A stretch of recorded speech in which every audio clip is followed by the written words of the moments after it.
Another question comes in from Taru Sardana. Taru writes, planning to buy a flat in Gurgaon. This would be a joint ownership between him and his wife. His wife already has a property and has been paying EMIs on it. He wants to know what are the tax obligations for this second property they're planning to buy. Are they applicable for any tax deduction? Amit. Sure.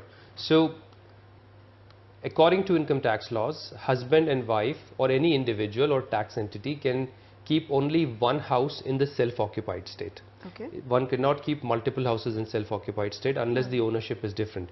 In this case, assuming the husband and wife are staying together, they can only put one house in the self-occupied state.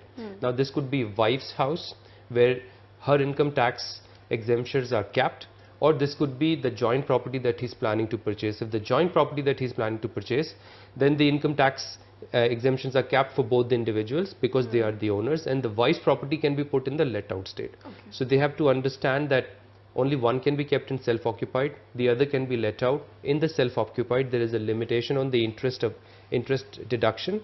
However, in the let out, there is no limit on the interest deduction.